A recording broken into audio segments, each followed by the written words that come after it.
दैत्य गुरु शुक्राचार्य हुए महाबली। 1 अप्रैल को शुक्राचार्य अपनी राशि का परिवर्तन कर चुके हैं। गुरुदेव बृहस्पति की मीन राशि में प्रवेश कर चुके हैं।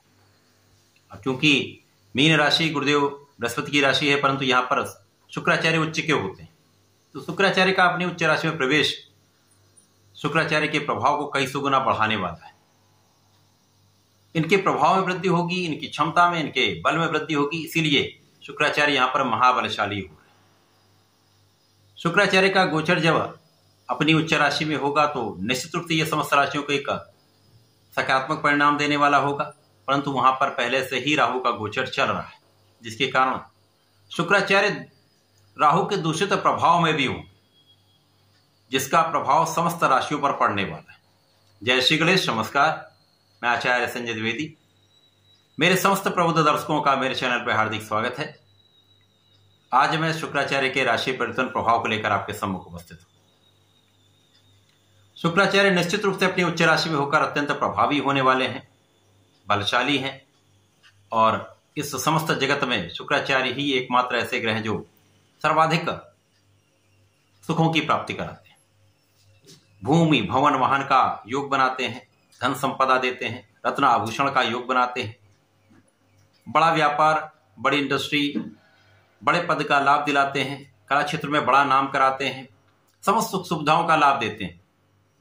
स्त्री सुख, संतान सुख के कारक भी शुक्राचार्य हैं। इसी प्रकार से भोग विलास के कारक भी शुक्राचार्य।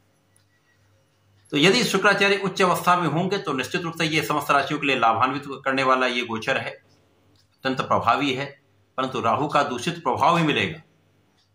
तो अप्रैल माह में दोनों का मिक्स प्रभाव मिलने वाला है। यहां पर 1 अप्रैल से लेकर 24 अप्रैल तक शुक्राचार्य अपनी उच्च राशि में होकर अत्यंत प्रभावी होकर समस्त राशियों को लाभान्वित भी करेंगे, परंतु राहु के साथ शुक्राचार्य का दूषित प्रभाव भी प्राप्त होगा। राहु शुक्र आपसी मित्र भाव में होते हैं, गुरु शिष्य का संबंध है। अब यहां पर शुक्राचार्य के प्रभाव को राहु कई गुना बढ़ा देंगे, तो राहु का प्रभाव शुक्राचार्य के प्रभाव को सीमा से बाहर कर देता है, अति कर देता है। तो अति किसी भी चीज की कष्टकारी होती है।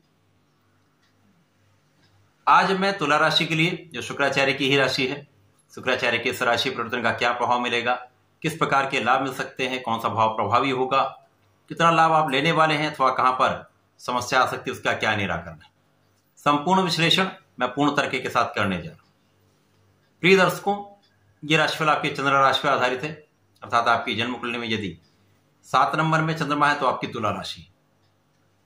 तुला राशि के लिए यदि हम अवलोकन करें तो लग्नेश अष्टमेश का गोचर आपके 6ष्टम भाव में हो रहा है। ये समय आपके लिए अत्यंत श्रेष्ठ होने वाला है, क्योंकि शुक्राचार्य जब 6ष्टम भाव में अपनी उच्च राशि में होंगे, जहां पर इनको कार्यकत्व प्राप्त है, यहां पर उच्च की राशि में होकर महाबलशाली भी होंगे, तो यहां पर विपरीत राजयोग का आपको लाभ मिलने वाला है।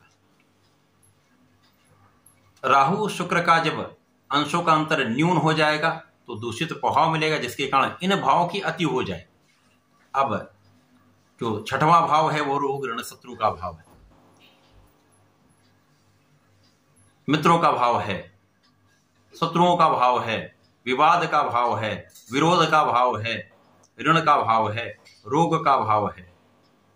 तो जब ये एक अच्छी अवस्था में है तो निश्चित रूप से यहां पर शुक्राचार्य का प्रभाव इस भाव की प्रबलता प्रदान करेगा, जिसके कारण आपको ऋण लेने का प्रयास सफल हो जाएगा।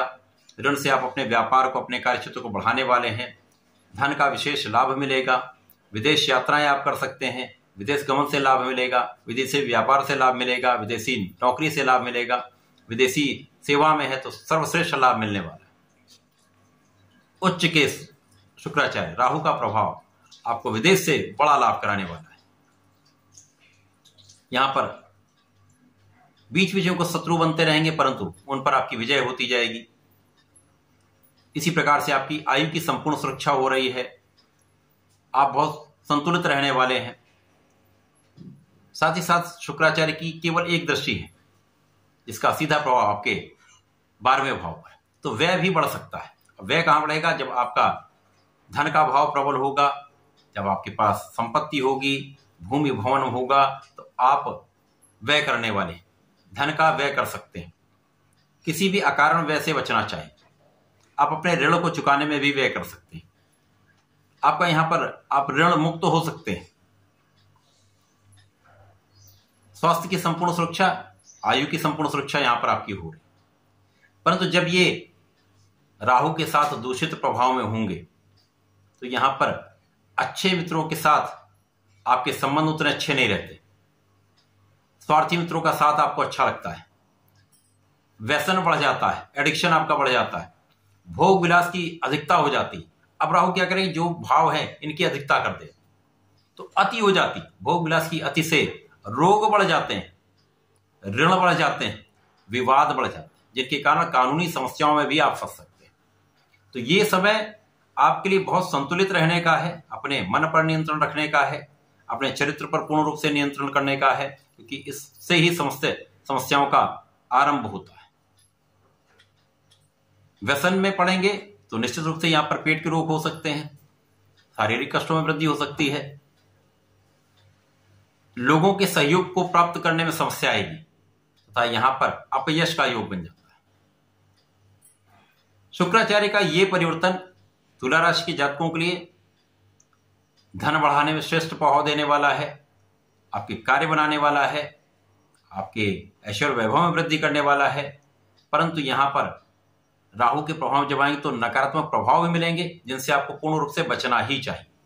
यदि आप इस समय में पूर्ण रूप से अपने मानसिक बल को प्रबल कर लेंगे, आपका कॉन्फिडेंस अच्छा रहेगा, तो यहां पर आप अपने व्यसनों से बचेंगे, अपने ऊपर संतुलन रहेगा, अपने ऊपर कंट्रोल रहेगा, तो आप भोग विलास से बचेंगे। भोग विलास त्याग दीजिए, एडिक्शन त्याग दीजिए, अच्छे मित्रों के साथ में रहिए, तो आपके समस्याएं आपके पास ही नहीं आएंगी, क्योंकि यहां पर कोई विवाद नहीं होगा, भोग विलास के कारण रोग नहीं होगा, तो समस्याएं नहीं होंगी, कानूनी समस्याओं में आप नहीं फंसेंगे। तो इन समस्त चीजों से यदि आप बचेंगे तो इस समय का श्रेष्ठ लाभ ले पाए, क्योंकि राहु शुक्र जब अच्छी स्थिति में होकर आपको बड़ा लाभ देने जा रहे हैं तो आप उसका आनंद लें, उन सुखों को आप प्राप्त करें, ऋण से मुक्त होकर आप जीवन का आनंद लें, संतुष्ट हो जाएं। तो इन चीजों से बचेंगे, सावधानी रखेंगे तो यह समय आपके लिए बहुत अच्छा है। परंतु इनमें फंसे तो समस्या हो। तो शुक्राचार्य का यह परिवर्तन तुला राशि के लिए अत्यंत श्रेष्ठ प्रभाव देने वाला है, परंतु सावधानी अत्यंत आवश्यक है। तुला राशि के जातकों को नियमित रूप से भगवान सूर्यदेव को जल देना चाहिए तथा प्रत्येक शुक्रवार को भगवान भोलेनाथ पर जलार्चन करें, माता पार्वती पर जलार्चन करके बेलपत्र का अर्पण करें, पंचामृत से अभिषेक करें। तो ये समय आपको श्रेष्ठ लाभ भी देगा, आपके मन का संतुलन बनेगा, आपका आत्मबल भी अच्छा रहेगा, आप बहुत चीजों पर नियंत्रण कर पाएंगे। तो ऐसा करके समय का लाभ लें। धन्यवाद, नमस्कार।